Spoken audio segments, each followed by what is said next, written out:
This test has 3 parts. In each part, you'll hear a number of different extracts. At the start of each extract, you'll hear this sound. You'll have time to read the questions before you hear each extract, and you'll hear each extract once only. Complete your answers as you listen. At the end of the test, you'll have 2 minutes to check your answers. You hear a physiotherapist talking to a new patient called Ray Sands. For questions 1 to 12, complete the notes with a word or short phrase. You now have 30 seconds to look at the notes.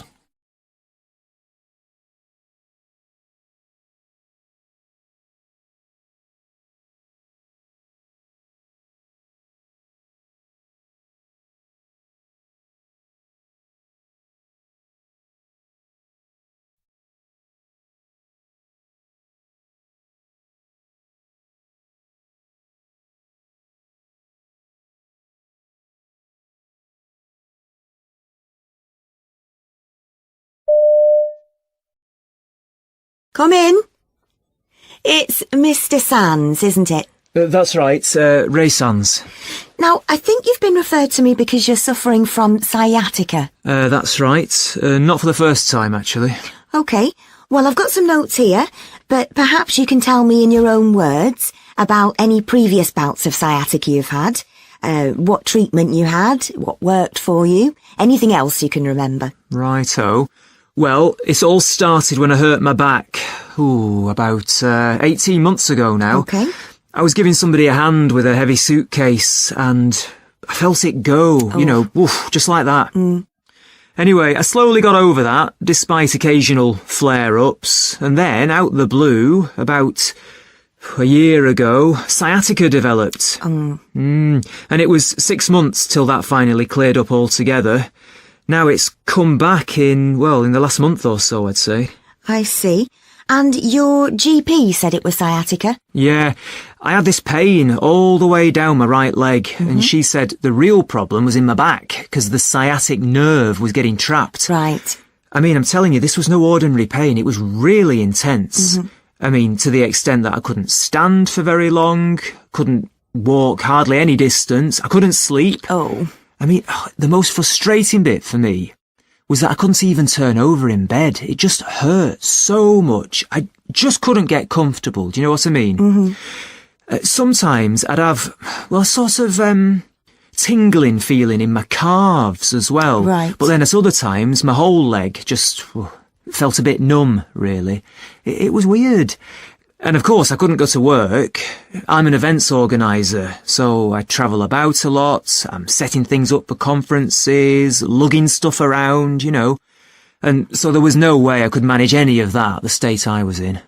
OK. So how was this treated? Well, in the first instance, I was given painkillers, obviously.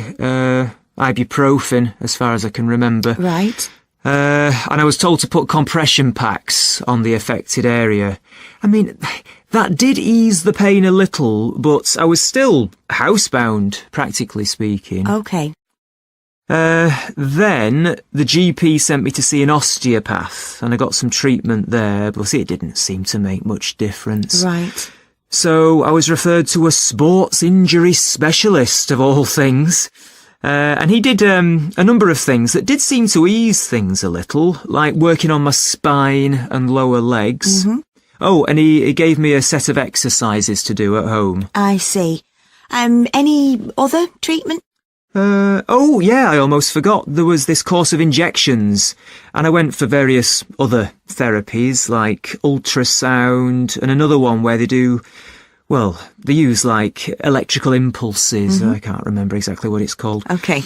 At one point, I even considered acupuncture, but by then, the other things were beginning to take effect, and the symptoms were subsiding, so I gave it a miss. So, which of these various treatments do you feel was most effective? What made the difference? I couldn't say for certain, because it all went on for 4 months without much improvement, really. Then it wasn't until, suddenly in the 5th month, things changed quite dramatically. So to be honest with you, I think it was the combination of treatments gradually taking effect and coming together rather than one single thing making the difference. OK. And did anyone ever talk to you about what might be causing the problem? Well, I think everyone assumed that a slipped disc was behind it all, but Right. was never actually confirmed as that. I mean, I know there is this other condition where you get a lot of pain in the buttocks, but that wasn't my experience. OK. And did anyone talk to you about aspects of your lifestyle that might be contributing to the problem? Well, I remember actually there was one of the therapists.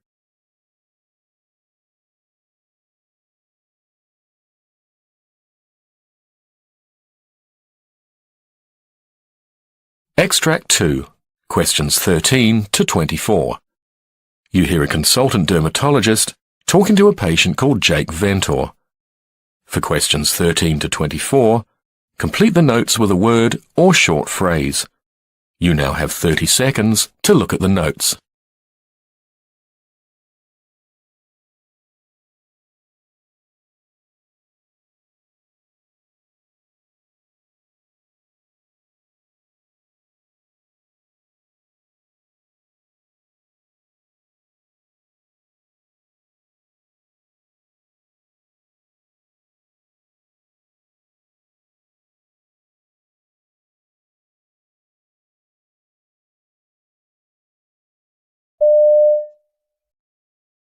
Jake Ventor? Please come in and take a seat. Thanks. OK, now, I understand from your GP that you've got a problem with your hand? Yes, I went to see a couple of weeks ago because of a sore on my left hand. I've had it for years, but not all the while. You know, it appears, then it gets better, then it comes back. It's here on the palm. It's almost gone now. But she wasn't sure what it was, so she said I'd better see a dermatologist.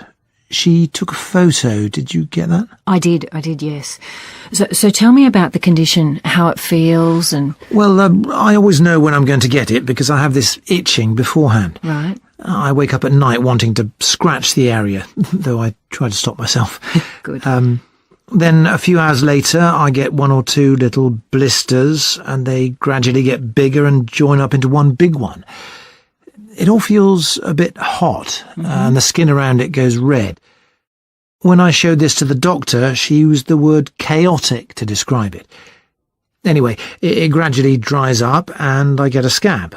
Then after about 2 weeks, that falls off, and there's just a little red patch, like you can see now. OK. I've been getting it for years. I actually got it the first time when I was in China in the 1990s. I had a job there for a couple of years before I came back here. That first time, I also had a similar sore on my chest, but that's never come back. But the one on my hand, that comes back every year or so, but never in exactly the same place. I thought it had sorted itself out because I didn't get it for a couple of years, but then it came back. Right. So there's no pattern. It's not getting more frequent or anything, and it doesn't seem linked to anything in my daily life. Like, it doesn't seem to happen when I'm run down, for example, or because of anything in my diet, or if I'm under a lot of pressure at work, that kind of thing. OK. So the doctor thought you needed to have a look. Also because I had a malignant melanoma on my back that was removed in 2006. Right. It was at quite an early stage and it hadn't got too deep. OK, well, that's good. Still, I'll just have a look at your back. Was it down here? Yeah, that's right. OK. Well, yeah, that all looks absolutely fine. Well, I don't think you need to worry about anything sinister here. By the way, have you ever had cold sores? No, never. But I did wonder if this thing on my hand was something like that. In fact, I wanted to ask you about that. There's an antiviral cream you can use, isn't there, to stop them developing? I wondered if you could prescribe me something like that. Look, the trouble is these work well on the mouth because the skin's very thin there, but I'm afraid they won't have any effect in your case because the skin on your hand's so much thicker. Oh, I see. Well, something else that worries me is whether there's a chance of infection. Should I be covering the place up? No, you don't need to unless there's broken skin. Right, good. It's fine. And it's not actually having an impact on my quality of life or anything like that. It's something I can live with. I mean, I have done for all these years. Okay, so really, the reason you went to the doctor after all these years was just to see if there was any way we could prevent this happening? Yeah.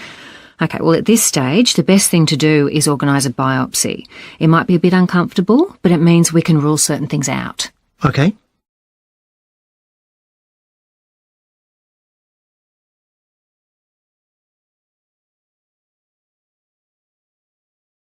That is the end of Part A. Now look at Part B. Part B. In this part of the test, you'll hear 6 different extracts. In each extract, you'll hear people talking in a different healthcare setting. For questions 25 to 30, choose the answer A, B, or C, which fits best according to what you hear. You'll have time to read each question before you listen. Complete your answers as you listen. Now look at question 25. You hear a nurse briefing her colleague about a patient. Now read the question.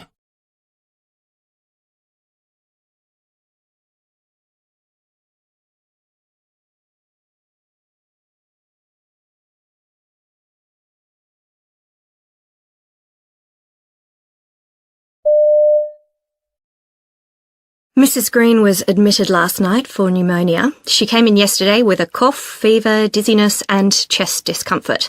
She's a healthy 60-year-old with a history of right knee replacement 5 years ago. She's on a regular diet and has no allergies. She's at high risk for falls due to her dizziness. We changed her IV antibiotics to oral, which she's tolerating well. Her assessment is within normal limits, except for some mild shortness of breath and wheezing. Her vital signs are stable, oxygen saturation is 98% on 1 litre, and she's been comfortable during my shift. Around 5:30, I gave her 2 paracetamol for minor pain, with good results. She has an 18 gauge in her left arm. She's got normal saline at 15 mils per hour. Okay.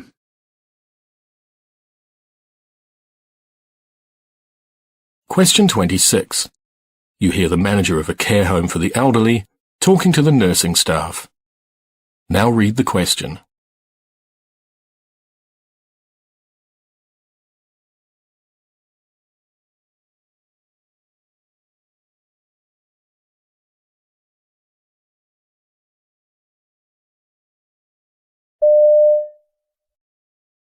Now, a quick word about the administration of medication. It's great to see how carefully you're all following the new guidelines, and thanks to this, error rates, which were always below average anyhow here, have dropped by 40%. The surveys we've done also throw up some interesting findings, like mistakes being more common in the morning than afternoons or evenings. We're not sure why, but there's a clear pattern. Also, we know that being disturbed for any reason while working out and preparing doses is a common reason for mistakes. So please, try and avoid distracting your colleagues while they're doing this. Finally, we must be on the lookout for drug interactions, side effects, and patient sensitivities.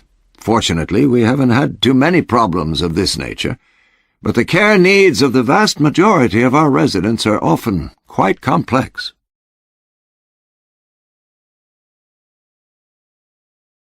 Question 27. You hear part of a morning briefing on a hospital ward. Now read the question.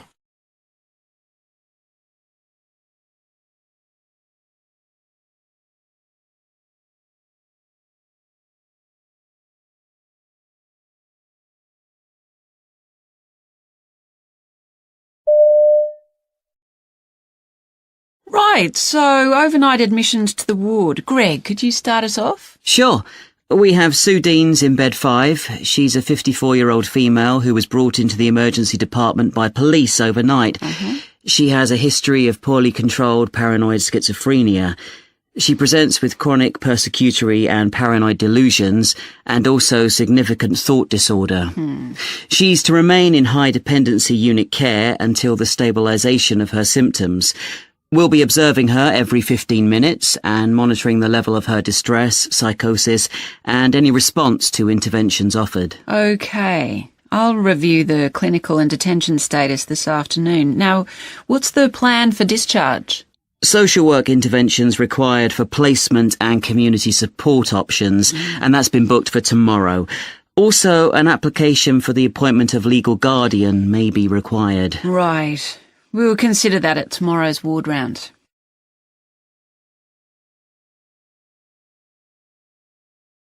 Question 28. You hear part of an antenatal consultation at a GP practice. Now read the question.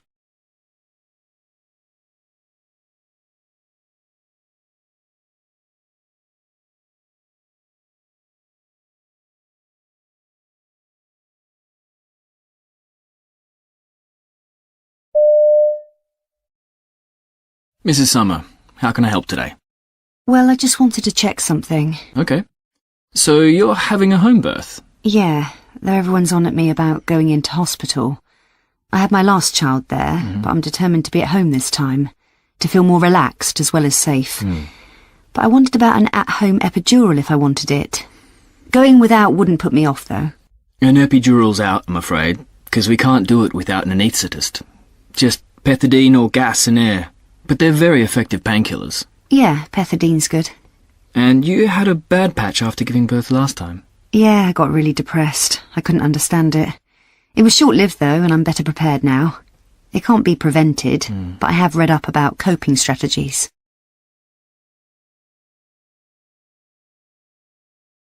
Question 29. You hear a trainee doctor telling his supervisor about a problem he had carrying out a procedure. Now read the question.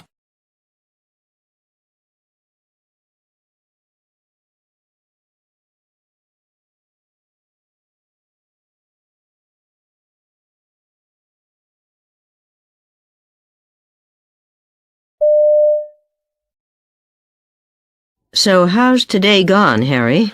Well, I'm afraid I had a problem taking blood from Mrs. Harris. I've done that procedure numerous times now, so I wasn't particularly worried. What I hadn't anticipated was the difficulty finding a vein. I suspect her illness means she'll have had a number of cannulas inserted over the weeks she's been here, and that's led to collapsed veins. Well, that can happen with long-term elderly patients, and it's distressing for them if the procedure isn't done quickly. Oh, she endured it without a murmur. I'm sure I would have made a fuss in similar circumstances. Well, I'll supervise you the next time you do it.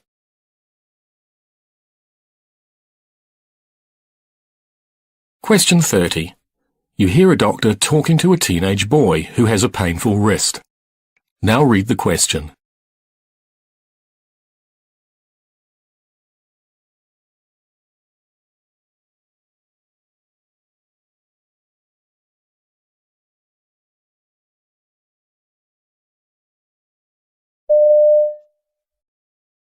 Now then, I understand you fell off your skateboard some days ago and injured your wrist. Is that right? Yes, I slipped and put my hand out to save myself. My mum says I've sprained it. You've certainly got some swelling and bruising there. But I don't think your mum's right in this case. Does your wrist hurt? It aches, but the pain's worse when I try to grip something. Right, well, I suspect you've broken what's called your scaphoid bone. It's a classic injury resulting from what you describe. I can't feel any other fractures. But you'll need an X-ray to see where the two ends of the bone are. If they're not meeting up properly, you'll need an operation to sort that out. But let's see the results first. OK.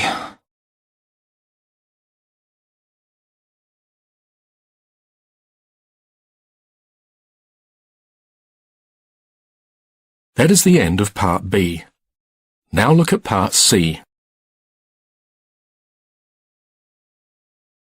Part C.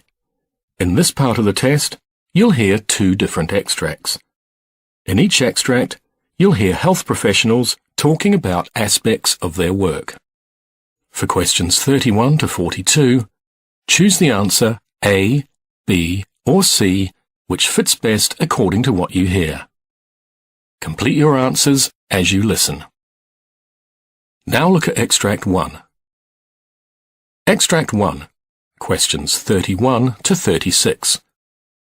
You hear an interview with a cardiologist called Dr. Jack Robson, who's an expert on Chagas disease. You now have 90 seconds to read questions 31 to 36.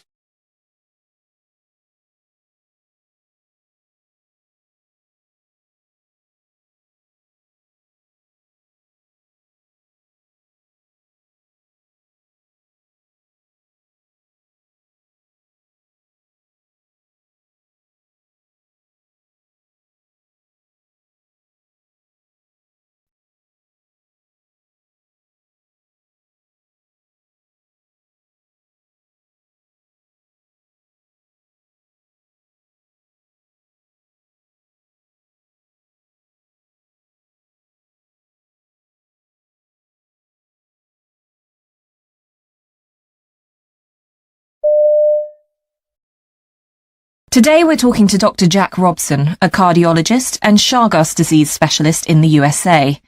Dr. Robson, what is Chagas disease, and why is it referred to as a neglected disease? Chagas is caused by a parasite called Trypanosoma cruzi. Most sufferers become infected when they're bitten by an insect, commonly known as the kissing bug, which carries the parasite. Right. People often don't realize they've been bitten, and during the initial phase of the infection, symptoms are normally mild or absent. Okay. 70% of those infected never develop complications. For the other 30%, the disease tends to remain silent for a long time, often 30 years, but it eventually enters a chronic phase characterized by serious cardiac, digestive system, and neurological disorders. About 7 million people worldwide are thought to have Chagas, but it attracts relatively little publicity or funding for research. This indifference is largely down to it being primarily a disease of marginalized communities in Latin America, where it's endemic. You need resources to force significant action. Right, I see. And are there any concerns in the USA about Chagas? Yes, the insect carrying the parasite is actually endemic to the southern U.S. states. Since 1955, however, no more than 30 people have been bitten and infected while in the USA. The alarming thing, though, is that it's become apparent that large numbers of first-generation and some second-generation immigrants from Latin America carry Chagas, around 300,000. Right. These people won't infect others, apart from congenitally and possibly through blood transfusion, but a significant proportion end up chronically ill. And for the benefit of our listeners, can you describe an individual case? Well, this year, a Bolivian woman, let's call her Marisol, asked me if she could be tested for Chagas. She's a long-term U.S. resident, but she'd recently been on vacation in Bolivia, and at one point she had felt unwell. This often occurs with changes in diet and living conditions, and that's what Marisol assumed was the cause. She'd actually been planning to donate blood in Bolivia, but changed her mind at the last minute. Ironically, if she'd gone ahead, the screening would have detected Chagas. I see. Hearing from relatives that Chagas can be transmitted congenitally was what prompted Marisol to come to my clinic. She and her partner wanted to start a family, and she was scared that she might pass the parasite on. Tests then showed she did indeed have intermediate-stage Chagas. And what issues can arise in treating Chagas? Well, another patient, I'll call her Jennifer, felt unwell following a vacation in a region where Chagas is endemic. Tests indicated she was Chagas positive. Jennifer was then referred to my clinic where we do further tests. Meanwhile, she looked up Chagas online and understandably was distressed by what she read. "Why me?" she once said to me. She was also fearful about taking benznidazole, the main drug used for Chagas, because it has potentially harmful side effects. For optimum impact, it should be taken in the first 2 months of the disease, but by the time the testing had been completed, 10 weeks had passed since the likely date of the bite. For information, Jennifer took benznidazole and didn't react badly to it. And do you deal with patients in later stages of the illness? Yes, I have a 62-year-old patient called Juan. 8 years ago, he was diagnosed with dilated cardiomyopathy, and Chagas was also detected in him. If he'd been tested for Chagas earlier in his life, his long-term prospects would have been better. A year after the diagnosis, Juan was found to have type 2 diabetes. This was dealt with relatively well, though his body did initially reject insulin. Juan took drugs for his heart, and for several years was reasonably stable, but eventually monitoring revealed severe cardiac deterioration. His experience is very much what you'd expect in someone who's had the disease for years, and it's reached the latter stages. There's no cure, and the main recommendations are rest, exercise, and appropriate diet. I see. And what can be done to combat Chagas generally? Plenty. Researchers are working on improved drugs to treat it and a vaccine. None currently exists, but it takes at least 10 years to supply a new drug. Another idea is to develop the existing drugs in tablets of different sizes. That could and should be done almost overnight. What's currently available is designed for adults, even though infants often have the disease. There are also some very important programs using insecticides and other methods to wipe out the bugs that transfer Chagas to humans, but initiatives like those take decades rather than years. Well, Dr. Jack Robson, thank you very much for speaking to us today.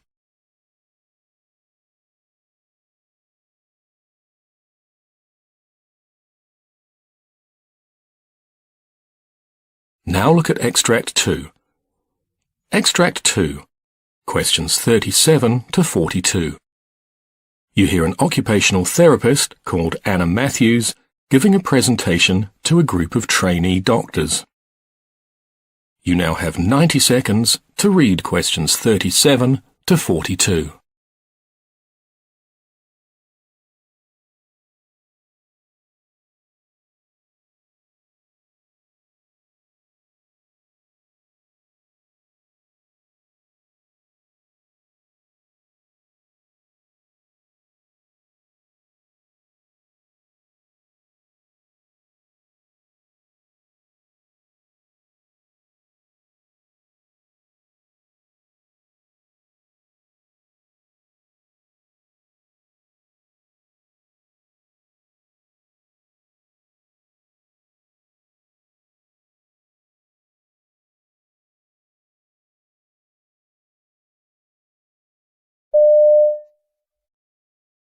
Hi, my name's Anna Matthews. I'm an occupational therapist working here in the hospital.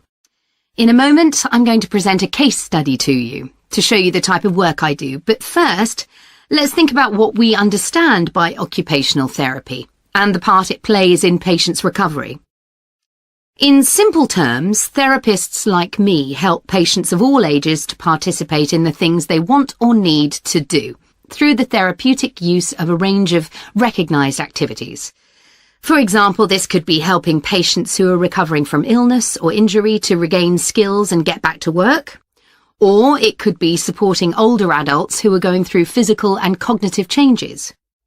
What I always have to keep in mind, however, is what the individual wants to achieve. I always say that a doctor's first question is, what's the matter with you? Whereas my first question is, what matters to you? Now, onto my case study. It involves a patient called Ted, a 60-year-old man whose motorbike was in collision with a car. Luckily, the accident happened at moderate speed, but he still suffered compound fractures in both legs, in one arm, and several broken ribs. When I first met him, after 2 weeks in hospital, he was physically and emotionally broken. After all, not only was his mobility in question, but much more importantly, so was his style. Doctors had told him that he might never be able to squeeze into his motorbike leathers again. So he'd given up. Imagine how he must have felt. One day, totally independent, and the next, suddenly unable to do things anymore. Ted showed little interest in receiving treatment. Some colleagues at the hospital took the view that if he stubbornly refused to help himself, there was little they could do. It was his right, they said. But I didn't agree. Since Ted couldn't use his legs or right arm, I made sure we concentrated on what he could do with his left hand. For example, I worked on strategies to help him dress himself and things like that. We even worked on fine motor skills, like writing with his left hand. I wanted to make sure that even if he didn't ever regain use of his right arm, I could at least get him to function by whatever other means were open to him. So, how did my therapy help? Well, I worked with Ted on his hands, putting playing cards on a table and getting him to pick one up, which he couldn't do. But he then resorted to sliding the cards off the table and picking them up that way, finding a way of compensating for what he couldn't do. He'd become upset about what he felt was his lack of progress. Relearning to do things you used to do with ease can be frustrating. But in time, I got him to see that if he didn't work with me, then he'd stay as he was for the rest of his life. That was a big motivating factor. Ted had therapy for 8 months, and he had his ups and downs. For example, the day when he finally had the plaster casts removed from his legs. He built it up in his mind into a great step towards independence. In reality, of course, it wasn't. He was still unable to stand because he'd lost a lot of strength, and the doctors were still predicting he'd remain in a wheelchair. Although I'd warned him about all this, that moment still came as a big disappointment. But strangely, when something like that happens, it can be a turning point. Like many patients, Ted became even more determined to regain mobility after that. Anyway, you'll be delighted to know that Ted's story had a happy ending. He's now back at home and back at work too. Learning to walk again took every ounce of energy he had. But patients like Ted, with that fighting spirit, go from strength to strength after discharge. That's where the support of family can be invaluable. As long as they don't inhibit the patient by warning them of potential dangers at every turn. But patients like Ted tend to take charge of their own ongoing recovery, gym membership, therapy regime, that kind of thing. Seeing that gives me a real sense of pride in the work I do and the difference it can make to people.